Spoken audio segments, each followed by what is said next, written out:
Hey everybody, it's Pastor Joel here. You guys caught me playing with one of Ben's Legos. This is his robot Lego. This is such a cool Lego. I love it because it has so many moving parts and kind of do so many cool things. And it's so interesting. Hey, I'm glad you're here with me today. Today is a day where we are continuing on with our kids' church questions.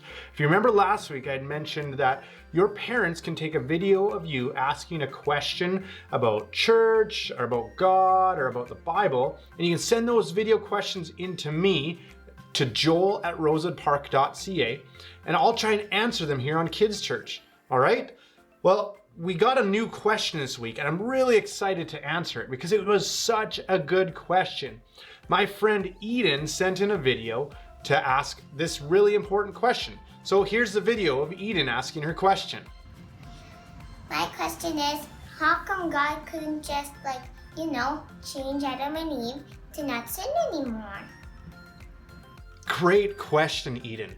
So what Eden is referring to is Adam and Eve. Adam and Eve were the first people created by God. You may remember hearing about them if you've ever read your Bibles right near the very beginning in chapter 2 and chapter 3 of the book of Genesis. And it tells us about the story of Adam and Eve being created, but then it also tells us the story of something that they did that wasn't great. Now, when God made Adam and Eve, he made them extra special. And it says in the Bible that God made them in his image. So that was something different than anything else that God created. Now, what God did was God created Adam and Eve and people to have a relationship with him so that we could show him love back.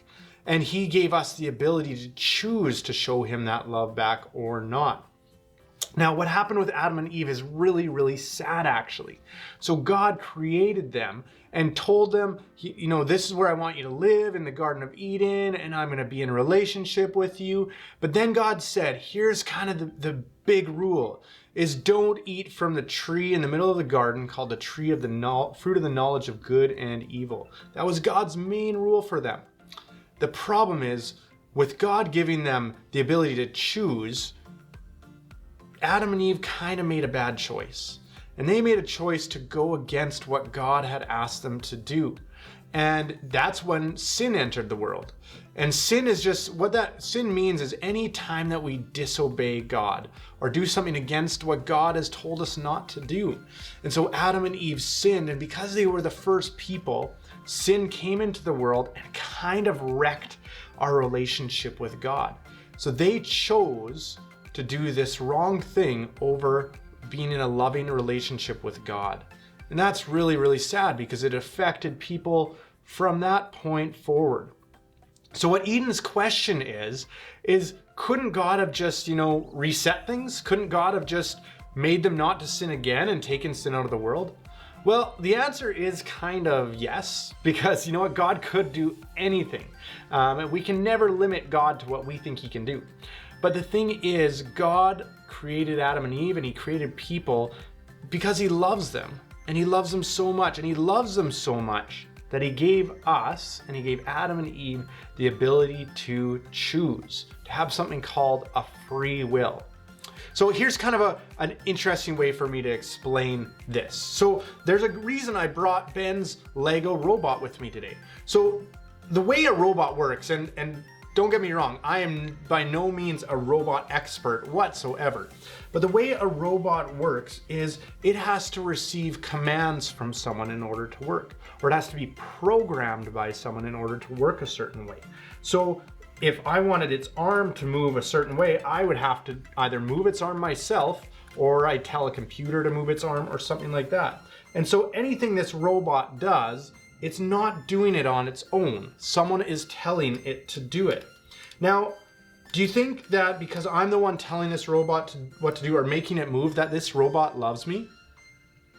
What if I say, hey robot, I want you to love me? Do you think that robot really would love me? Well, not really, because I'm telling it that it has to do it. I'm forcing it to do it. And that's not really real love. Here's kind of an example that might make sense to you, is say you have a friend And maybe that person is your friend, or you think they're your friend because you told them, hey, you have to be my friend. Do you think that's a really good way to have friends? Probably not, right? Because you're forcing them to be your friend. Now, if that person was like, hey, I want to be your friend, I'm choosing to be your friend. That's what real friendship is when two people decide together that they want to be friends with each other. Now, with Adam and Eve and with God, God showed Adam and Eve so much love and so much grace, and God loved them so much. And Adam and Eve loved God too, but they chose to do something that wasn't very loving to God by disobeying him.